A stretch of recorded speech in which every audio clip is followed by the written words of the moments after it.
Good morning. For our lesson today, uh, we'll be discussing about becoming a healthcare manager as a physical therapist. This is very important because we assume that when you graduate, you all become managers of your own time. And as a manager, you must know this aspect. So this is what we're going to discuss today. Uh, so let's start now. Management opportunities. As a PT, there are a lot of opportunities out there when you graduate and you become licensed, when you go to the US, Europe, or any other parts of the world. All healthcare organizations provide physical therapists with many opportunities to pursue a range of management roles. For example, a physical therapist may assume all managerial roles in business they own.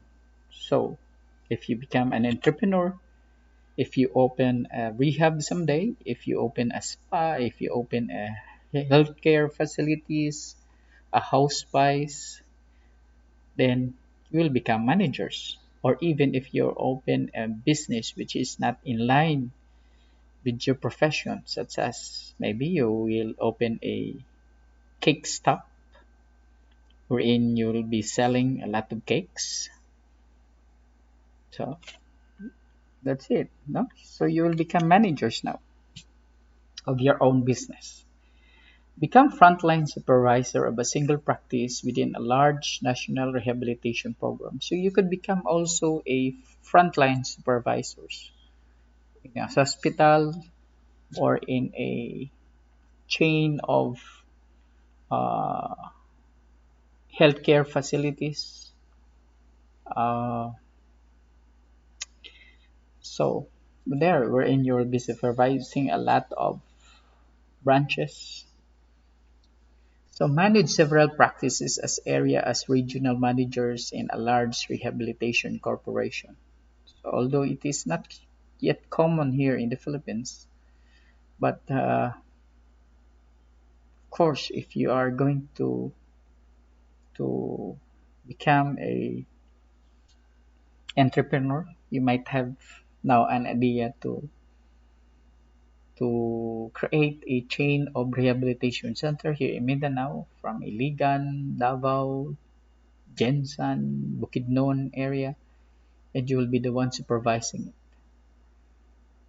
or you will be assigned to supervise these areas when it comes to their operations and their logistics as well as their uh, quality of services that they offer. Or you just manage a unit of healthcare organization, so just a simple rehab where you are working, or maybe you are that you create. So manage rehabilitation field operation of staff who are not physically in the same locations in home care organization and school system. So this is it. If you have some, let's take for example, you will manage a group of physical therapists, then you will be out there, outfield, and you will be deploying them in different areas. Then later on, you will going to pick up them and do your notes after it. No, so there are a lot of areas where you can be, where you can act as a manager.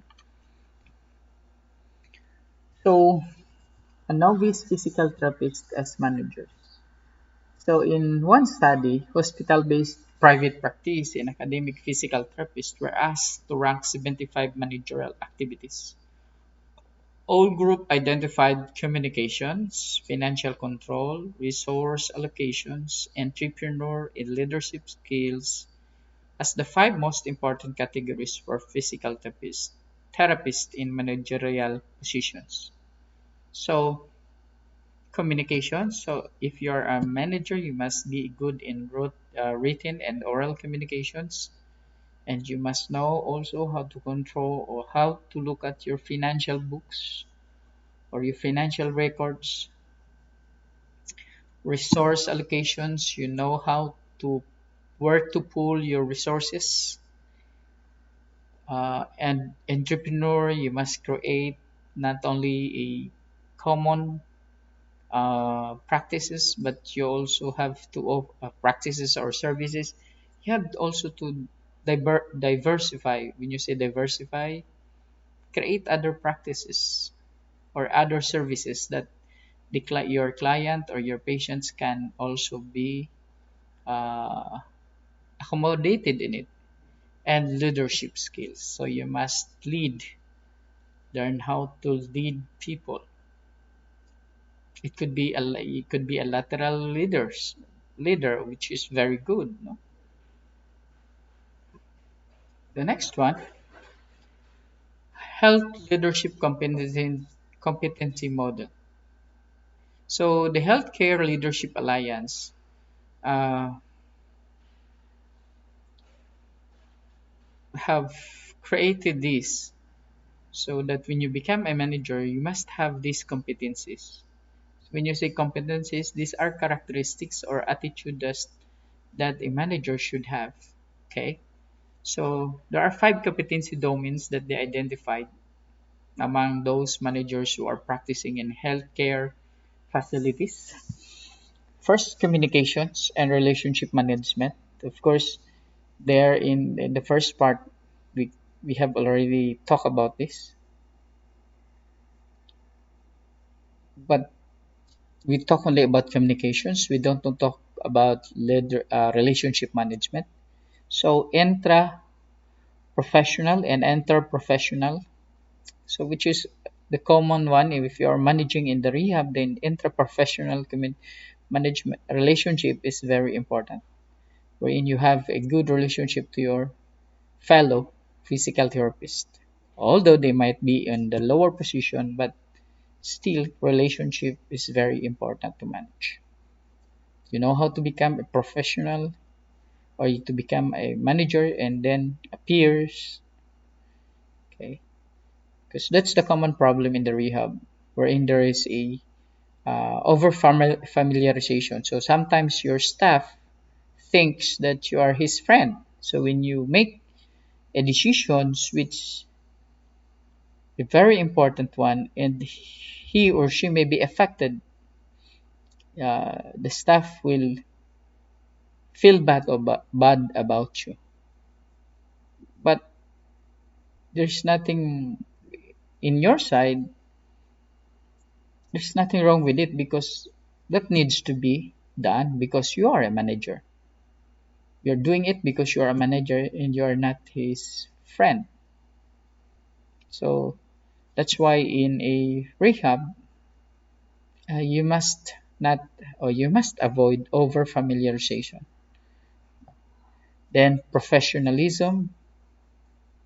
Okay, so everything uh, after work must believe in the workplace, and when you go out, you're just an ordinary person. You're no longer a manager after your duty hours.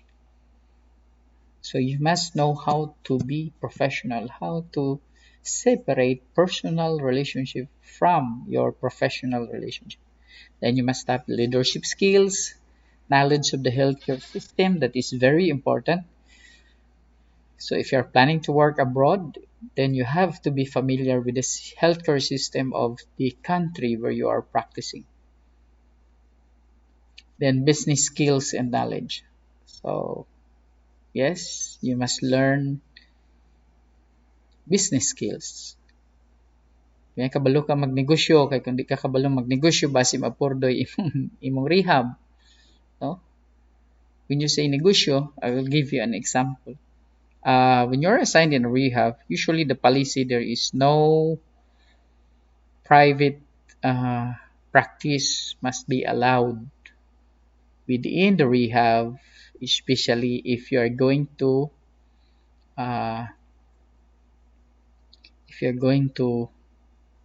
uh, get the patient of the rehab and you will treat it outside as your own patient.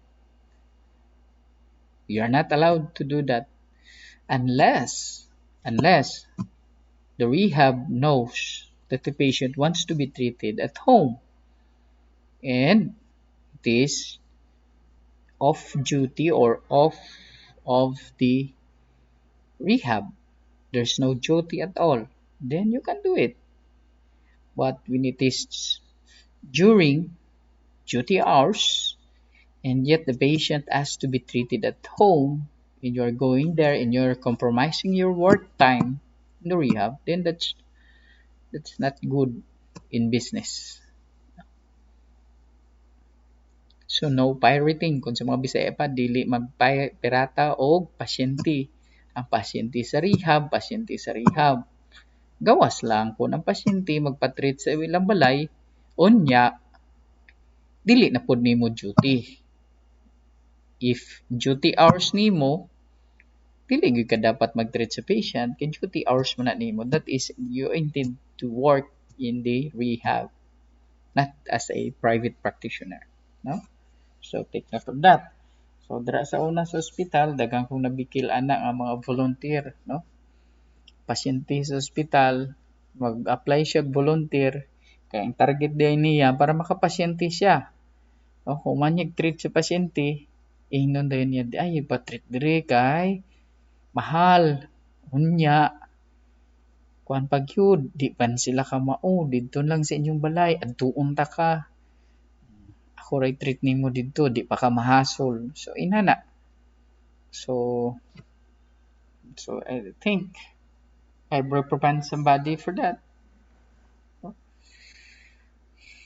And emphasize nga inana. So of course with the special arrangement, not all the time that I during that time kung duty hours di gid sila pwede mo treat outside. So of course I considered also the situation at the time, no, that all volunteers did not receive any stipend at the time. So katong panahon na ako gi-consider gid na. So na mga panahon nga pwede sila mo out, no? Kung ang pasyente di gid kaadto, pag pa-out nila, matreat nila, ila na to, no? Kay maluoy man pud ta. Kay manghangyo gid ang pasyente.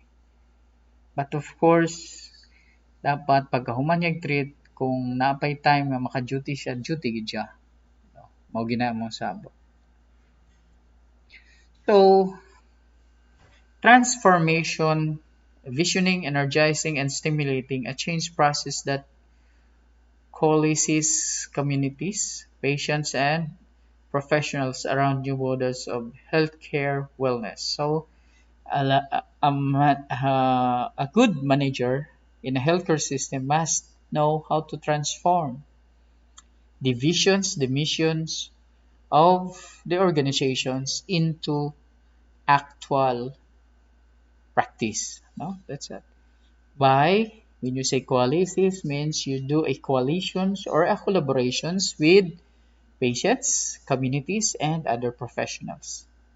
And you must also be achievement orientations. No, you must have a goal to achieve.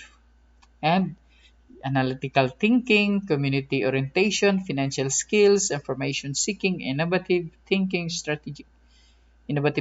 and strategic orientations. So these competencies must be found or must be in you as a leader in a healthcare system. So executions. So when you say execution, this is translating vision and strategy and optimal organizational performance. This refers to what we call transformation. No? So dapat transformative ko, no? No? Mo-transform nimo na kay accountability sa vision, sa mission, sa change in leadership, no? Ma-execute na nimo, then you know how to collaborate, how to communicate sa inyong organizational performance. nga gusto ninyo kabuton, impact and influence information technology management. See, PT must be also very uh, Tiki. You know how about Tiki, no?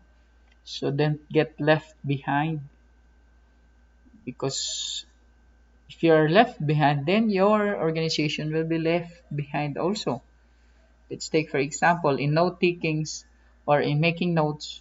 In some organization, it would take them just maybe 3 hours, 4 hours. After that, they're done. They can submit it. And but you take it 3 days, 4 days before you finish your documentations. Then it means to say, ito na happen. Delayed po the mga sweldo, no? Kaya ang bayad, ma-delayed man po. Di ba? So, dapat anak kabalogi ka, no? Initiative, organizational awareness, performance measurement, process management, and organizational design and project management. So here, you must have also performance measurement, or this is what we call evaluation. So there's an evaluation tool. You must evaluate your staff, and you also must evaluate yourself. So that is very important because that's the way, or that's one way of trying to identify if you are doing good in your performance. You must learn also how to manage your project. When you say process management means uh, you know how the line of communications works, how the activities in the organization flow in a sequence manner. Well, let's take for example, I give you an example. So if there's a patient who comes in the rehab, who will see the patient first? Is it the therapist, the physical aid, or the physical therapy aid, or the supervisor, or the doctor? So you must have know how to process this manage. You must manage these processes. Let's take for example, all patients with referral coming from GP or doctors to PT must go directly to the supervisor to be evaluated. And after evaluation, with the formulated management, give it to the assigned, could be physical therapy aid because you have already made the management. So you assigned it to the aid or to the assistant rather. Then the assistant will inform the aid. So you have now what we call process in the management. Now, if something will happen to the patient, who will be the first to respond? And who will be the accountable? Sunod na din ang accountability. No? So, inana siya. So, people creating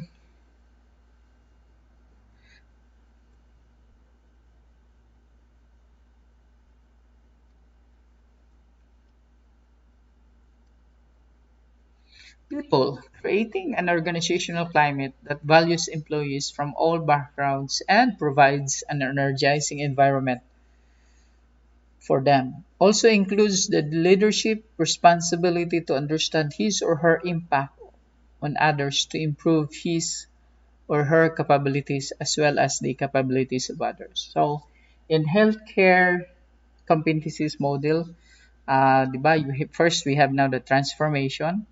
So next we have people. People are very important no in the management. Who are you going to manage if you're the only one no there in the healthcare system? So you must have people. But of course, personally, you can manage your own time, di ba? But when it comes to people, who will you manage if there are no people around you?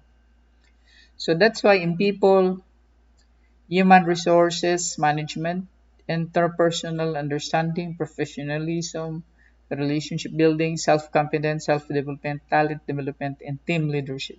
So these are the competencies that is under the people. So basically, the most important part is there is human resource, because in human resource management, you will have the staffing procedure. How will you going to acquire staff to work with your organization? Then you have now interpersonal understanding, so that refers now to maybe a workshop relationship, a a workshop that will be conducted by human resource uh, in order to understand these workers under the human resource area. Then you'll have also relationship building, so na mga team building activities organized by the department or by the HR, so that people will work together, di ba? Ng mga team building activities. So not only that, that's team building activities creates a smooth relationship within the group, but at the same time, it builds self-confidence, self-development, no? So human resource ang responsible ana nga department, no? Then you will be sent to seminar to develop yourself. Okay, you will undergo into upgrading, mga inana. So transitioning from patient care to management, this is the most difficult part or role of the manager. Okay, gikan siya sa healthcare practitioner, ya mahimo siyang manager, no? So, some healthcare professionals find themselves formally deliberately seeking management position in healthcare organization or through the development of independent private practices. So ana, kay siyempre kung naka sa posisyon, ang trabaho medyo gaan na, but of course, the pressure is also there. Mas grabe ang pressure, no? Pero ang imong work dili na siya manual, no? More on managerial na. So others find themselves in managerial roles that they often reluctantly accept because no one else among the ranks of frontline workers is willing to assume other responsibilities. Common na, di ba? Walay mahimong presidente, no? Mag-eleksyon-eleksyon, puro lang mo refuse. Dili ganahan og posisyon, pero inig wala na yung posisyon, kung sa gi-elect sa officer, agihimo sa officer, magyaw-yaw. Okay, mas maayo pa iyang idea, no? So pero katong panahona nga gipangita siya para mag-lead, dili siya ganahan. So ina na. No? So healthcare system now rely more on merging clinical and support services under fewer and fewer mid-level managers. So mo na siya kasagara karon, no? Nagkagamay na ang mid-level managers. Direkta na dito sa taas. Kaya wala may madawat sa mid-level managers nga posisyon halos. Discipline-based leader exclusively managing others with some clinical skills and responsibilities. Example, physical therapist who manages only other physical therapists. No? So, dili na karon. Karon, in a rehab center, team na. Ay team leader. Ang team leader could be a nurse, could be a PT, could be a doctor. So, inana siya. No, sa una, inana gyud kung PT ra gyud imong i-manage. Karon, dili na. Okay.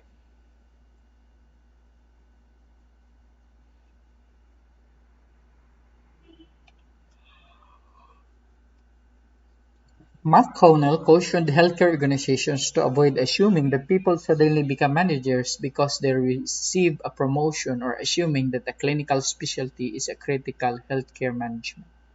So dili nato na siya ikuan kay gi-promote nito, willing na din mo dawat ang worker sa posisyon, no? Dili dili nato na siya i-assume as PT. Okay? O as a leader. The next one. Rather, he emphasizes that appointment of new managers should depend on the important management skills that are truly transportable across the traditional departments or units in healthcare organizations.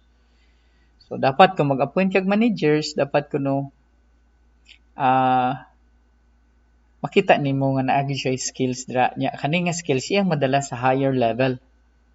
Okay, there are times nga maay kay siya sa lower level pero once ma-promote siya dili na siya kabalo magpa-implement didto no sa ginahimo niya nga naa pa siya sa ubos. O sa ubos mag-lead pa siya sa group, di ba? Pero pag abot na sa taas, mag-listen siya. So skills include proper delegation, clear and open two-way communications, budgeting and cost control, scheduling, handling employee problems, and applying disciplinary action. Now, these are the skills needed to become a manager. So there are some individuals who are very good in delegations, very good in communications, but not good in budgeting, not good in cost control. So inana so pag abot dito sa taas, yung pamaay man to, syempre pag abot tadi sa man anong bagsak man ni because we are not able to evaluate the individual. Okay, the next one, challenges in making career transition to management role.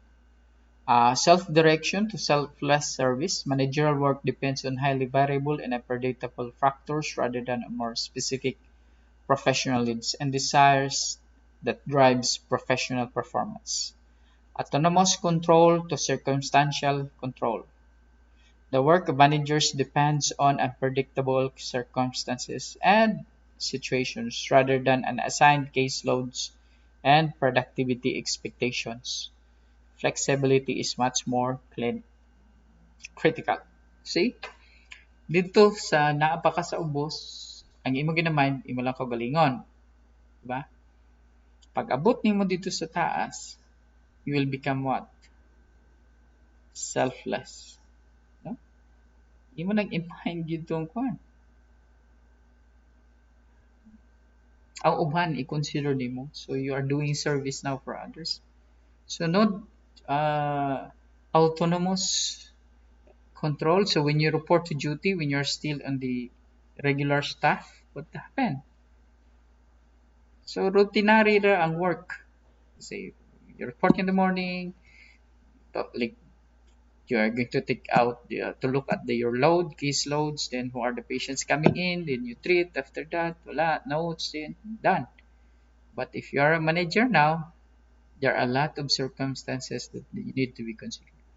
You have meetings with the stakeholders, you have meetings with the doctors, you have meetings to one. These are all unpredictable situations. Quantitative to qualitative outcomes. So the outcomes of managers' efforts are more dependent on perceptions than on clearly defined measures. The immediate gratifications that healthcare professionals receive through patient outcomes and financial rewards for reaching productivity goals are diminished. So dili na kay kagkuan, no? You're looking now for quantitative or qualitative outcomes. Quality na. Before, ang imo lang kay makadaghan kag patient, okay na. 10 patient a day, na bonus. Di ba? So, ana,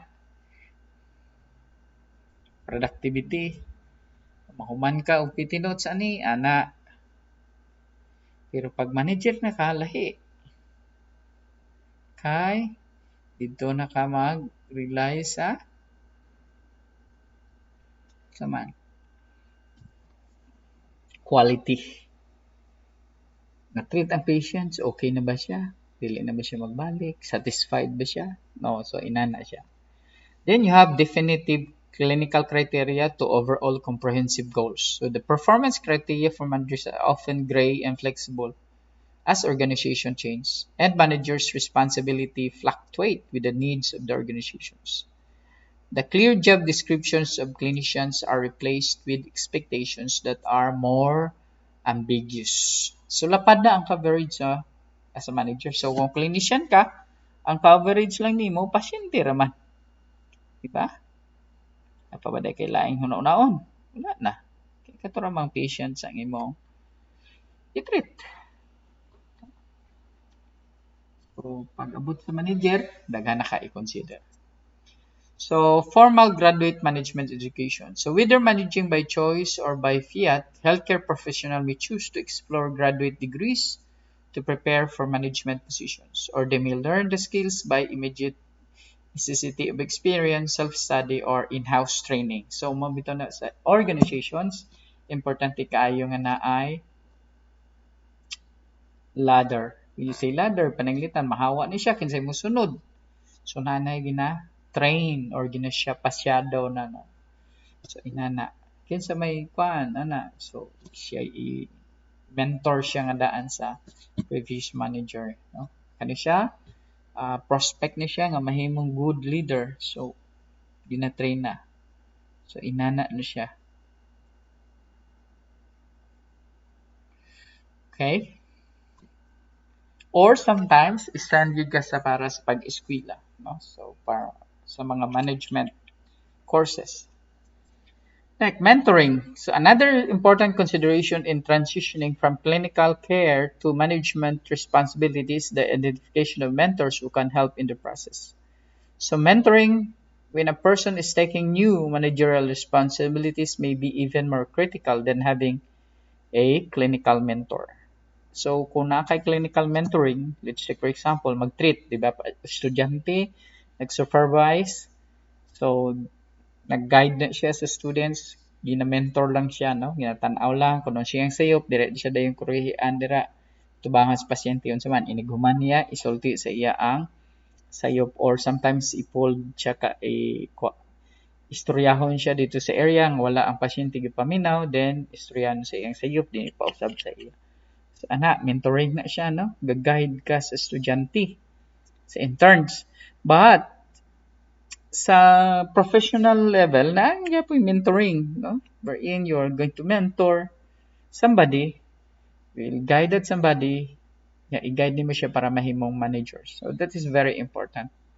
So a different model of mentoring places the responsibility for mentoring on the organization. So sometimes organization lang ang may assign. O ni aso si Kwan, so in so, butang na sa department nimo, please help him to grow professionally. So it's assumed that i-mentor nimo siya to become a good leader. Transitioning to new roles and mentoring, like most management issues, are found in all type of businesses. Businesses. So roles of a mentor. Novice managers should identify that they need in a mentor to ensure smooth transition from health professional to manager. Identifying which of the following types of mentors is most important is a critical first step. Sponsor. Mo na mga mentor nga gisponsoran. To open doors for the new manager. O, di ba? Na mga kuan nga, uy, ako ning sponsor siya. Atohin mo ni manager. O ba'y magreklamo ana. Kay na may sponsor. Wa di kay choice. No? Dawato na lang. Coach to show the ropes of the new position. So, here, ang coach, kung siya mo guide, mag-una, no? I-introduce ka dito. Coach ka. Diba? Una yung role sa mentor. Protector to buffer negative experiences. So, dira, imo po siyang protektahan sa mga negative influences dira, no? Nga dili siya ma-alienate, nga mahimong di siya ganahan mo work. Second, exposure to create new opportunities. So, a mentor, mo na i-expose niya, no? Para daghang na opportunities. Challenger to stretch the manager's new skill and scope of work. So, i-challenge. So, tagaan siya mga situation nga ma-test ang iyang skills as a manager. Role model. So, ang mentor is a role model. And at the same time, counselor. Managers in large healthcare organizations, it often appears the upper level management is top heavy because of number of mid-level management position often decreases as healthcare organizations flatten their bureaucratic structures. So, mo ni kasagara, no? Ang naa sa top dito, Unang usahay daghan kayo sila dito nya luoy ang mid-level managers way mo dawat kay ngano man ilang mo man to ilang dututan permino nga dapat mo ni himuon sa ubos. Ding sa ubos pod kutkuton po nilang sa kwan sa mid-level nga management kay dapat makabalo sila ang sa top level nga mao ni among gusto. So that's very difficult. So that's why mid-level managers becomes what extinct, no? Let's say for example, department heads, mga na, wala na mo dawat anang posisyon kay ngano man kasabaan siya dito sa BPEA, sa president, ang diri pud sa faculty mo isut-suton pud siya, no? Nana. So, mid-level managers today in healthcare have a direct influence on the coordination and delivery of patient care through frequent interaction with personnel they supervise and other managers. So, management and other healthcare systems. So, naido klase sa management and other healthcare system na ay ginatawag nga business office managers and clinical managers. So, lahi. So, let's say for example sa hospital. Diba? Na ay business manager, katong naa sa accounting, ana, mga business manager na sila. So, ang ila ana mo manage sa kwarta, resource financial resources. Pero sa tao, kinsa may manage yung mga clinical managers, mga department heads, nursing service, PT, mga na. Ang problema lang, nani tagaan mo og background. Ang problema lang, kay pag abot ganing losing ang department, mo ingon din tong business. Losing man mo, wa mo'y kwarta. Di may mag-provide sa inyo og ani inyong gusto. Kay way kwarta, kay yung gamay ang income. Now, these people who are in that level, no, na as a clinical managers, wala ni sila yung mga marketing units. Ang ila lang, naka-acquire sila og skills, training, maybe padala nyo sila, magbasa sa financial records, magbasa, ana, pero dili tanan ka mao, ana. Ya karon mo ingon mo i-close na ang department kay losing. Unsa na lang nila kay dapat ipa-improve ang sales. Now kinsa may naay knowledge about sales, about marketing, about ana, kinsa man. It's the financial or the business managers. So instead of closing the department, why not help the department? Teach them. Or maybe you'll be the one to create the program of marketing their department because you studied how many units of marketing, you studied how many units of economics in order to improve the business. Diba? So, inana siya class. I'm teaching right now how to answer those people later when you're working in the department and you will be told like that. Okay. So, clinical and business managers report directly to the administrator. Some administrators may have home office, corporate support if the nursing home is part of the larger chain of many buildings. Solo private practitioner, physical therapist, and other kind of healthcare managers who perform all business rules as both an executive and a mid-level manager for the business, while concurrently having all responsibility for direct patient care. So, ikaw, solo ka, manager gapon ka, no? Examples of other healthcare organizations include home health agencies, physician practice groups, and special education services in school systems. They may have different range of managerial expectation. People management skills. Physical therapists and other healthcare professionals is that unlike other businesses, mid-level managers spend a great deal of their time, about 65%, on people management, which is already a strength of successful practitioners, with only about 10% of their time spent on financial analysis. So, ana siya, no?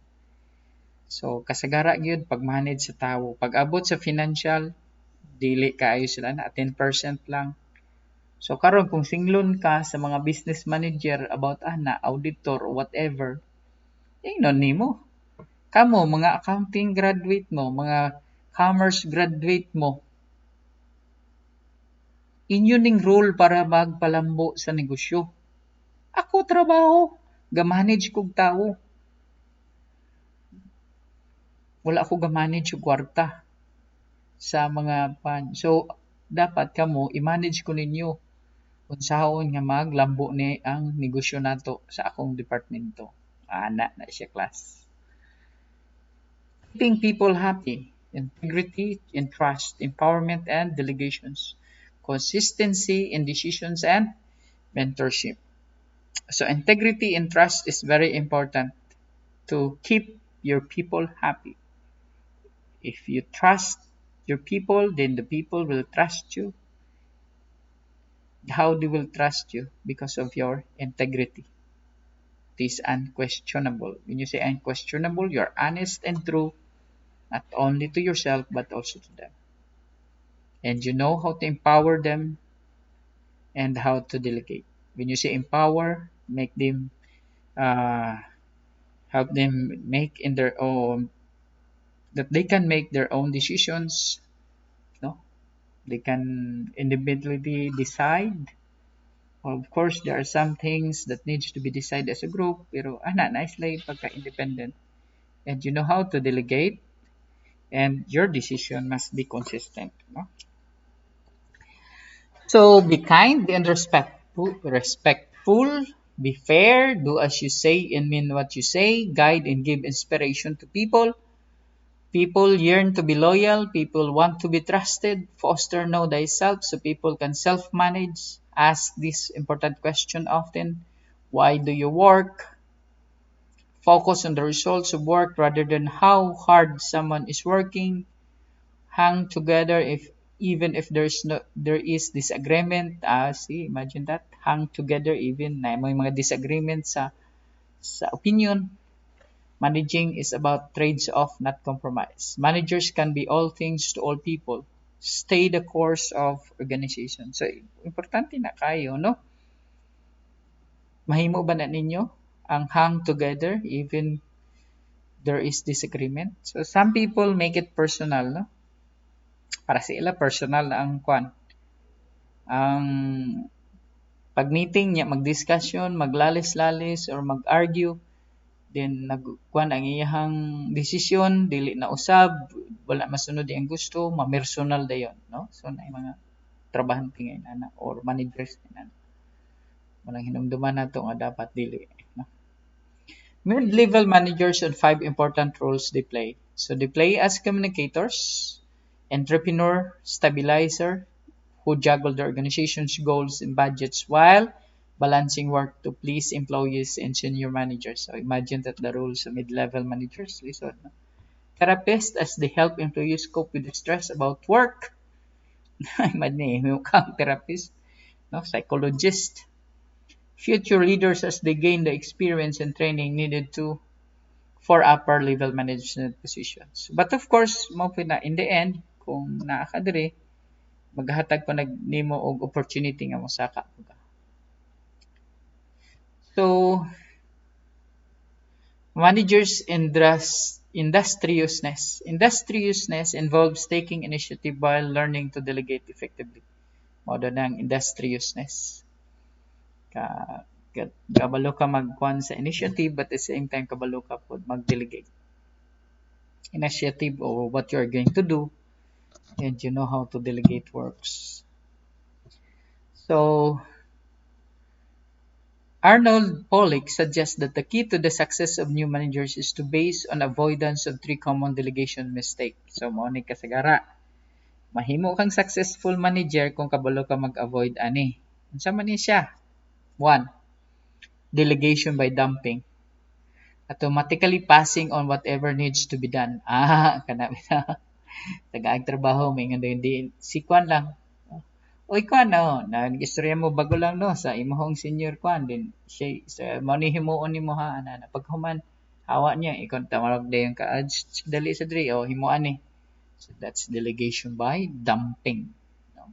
Pasa tanan ang trabaho kay manager lagi ka. Ana. Then delegation only to good performers often results in anger repeatedly asked to step up. Hmm. Kung unsay kinsa tay maayo mo na lang hatagan pirmi. So what happens? Ma-burn out tong maayo. Kaya nga no, may naman siya, ako na lang pirmi. Sekundi ay. No. Delegation only to ineffective performers. Keep good performers from becoming rivals of the managers. So inana. So kay kato siya, idili kay wan, ako nung si taga trabaho kay para makuha ana. So labalipod sa atong first sa number 2. So when to delegate the I?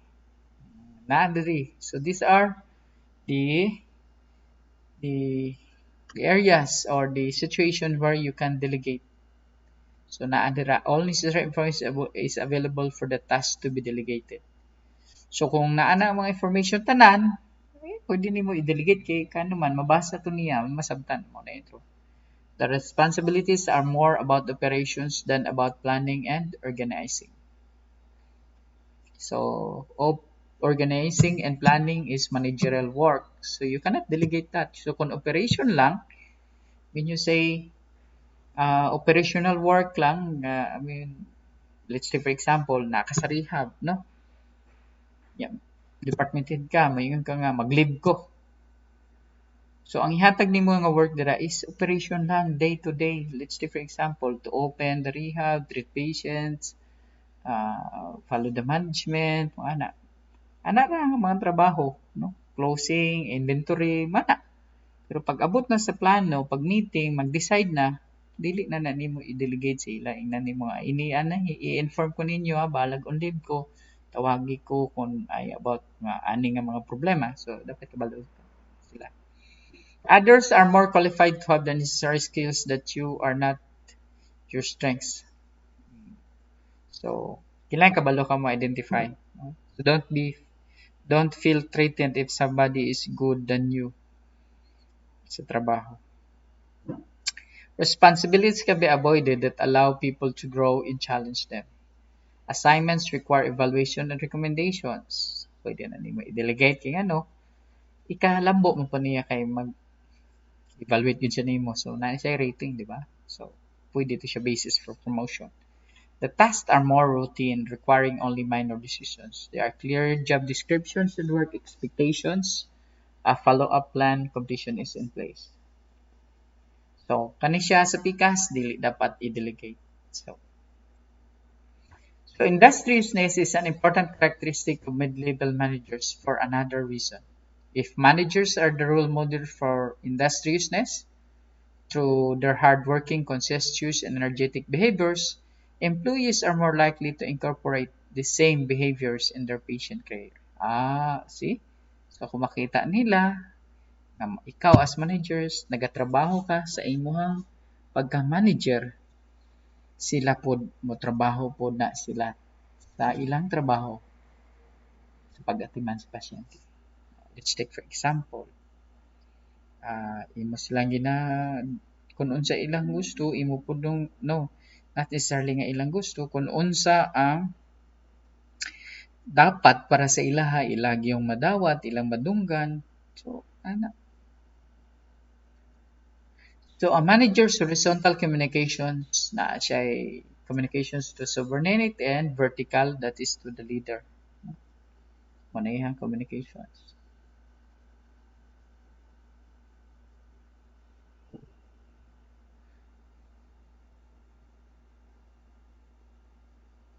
So, kaning scenario ng kaning class,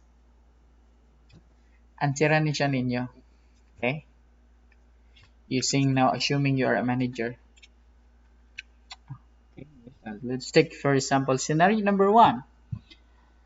Jackie Janowitz is the director of rehabilitation services in a large medical center.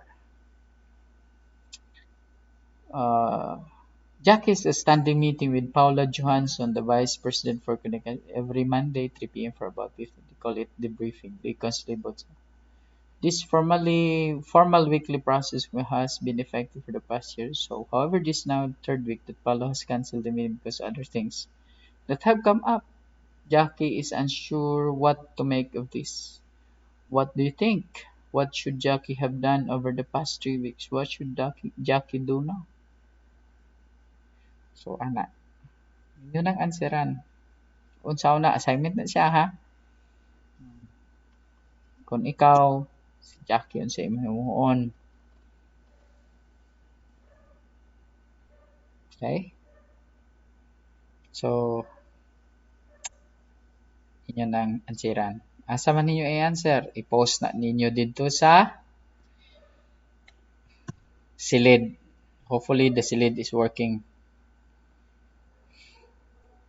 Start next week. When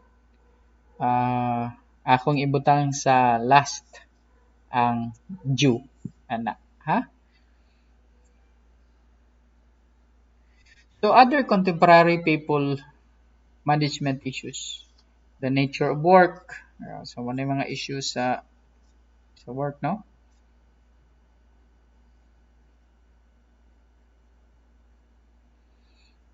Nature of work, workforce diversity, lahi-lahi ang kauban sa trabaho, no? Diversify, racial, ethnic diversity, lahi-lahi nga trabaho diay, the workforce diversity man.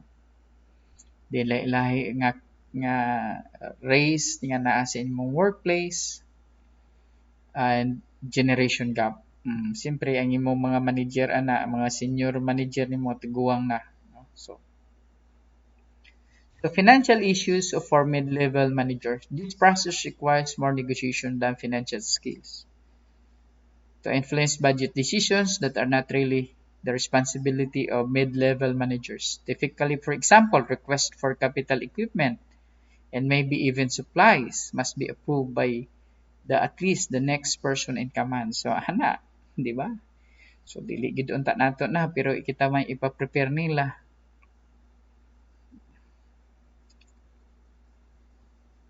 So, the future of physical therapists as managers. So, important questions remain unanswered. As dynamic nature of healthcare challenges manager and the physical therapy profession, including the following. At what point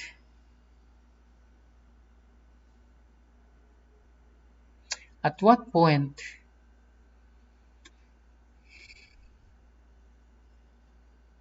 At what point do physical therapists identify more with their managerial roles than their clinical roles? Asa taman yun ang ilahang role kaysa ilahang clinical roles? Di asa ang boundaries? So these are the challenges. No? Pati ba mga decision sa pag-hire, sa pag-staff, i-appeal ba na nila? Or igo lang sila evaluate, mag-recommend? Dito na siya slide. So, inana, no? Ato ng pala. What is the most effective means for preparing physical therapists for managerial responsibilities? So, asa man kuno ang pinaka-importante, epektibo, pamaagi nga pag-andam. Eskwelahon or i-mentor? Wala siya mga pangutana. When should physical therapists begin to prepare for managerial skills or managerial responsibilities? Kano saan man siya mag-prepare? Pagsugod ba? O walang niyang trabaho? Or after 10 years nga tinabaho ay? Are the knowledge and experience of healthcare managers are transferable from one healthcare setting to another? Pwede ba na madala niya? Kung, let's take for example, if department head siya karon sa hospital, maadto siya sa laing hospital, pag-abot dito, capable gyapon siya to lead those people nga naa dito. Pwede siya may imong department head. May naaday carry over. Let's take for example, kung ibutang na po siya sa school, pwede ba siya mahimong department head po sa department, pero sa academ na. Should there be parallel tracks for preparing entrepreneurial physical therapists and physical therapists to seek managerial roles in other healthcare organizations? So, nabay tracks gina na nga training nila. Okay, so this is another exam assignment. Okay.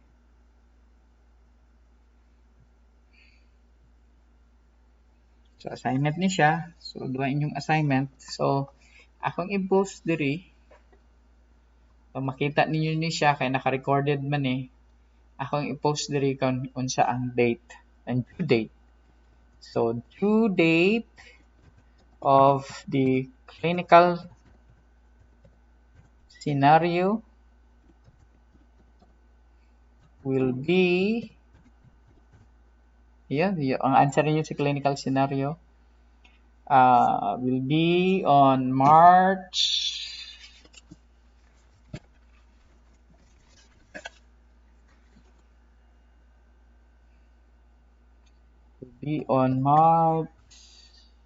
7, March 7, 2021, and due of the assignment, kung spelling, on the last slide. Okay, so makita ninyo siya sa PDF ha, base may mo lagi na siya ba. Makita ninyo siya dito sa PDF nga gi-upload no nga nako plus kani nga video nga recording makita gyapon ninyo siya diri. We will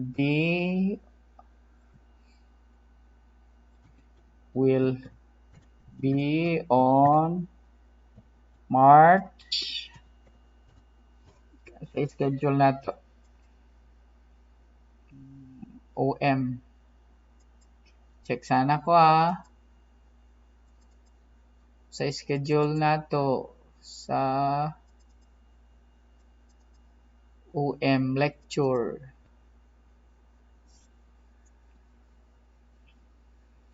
Okay, OM Thursday. Okay, so Thursday that will be March 4.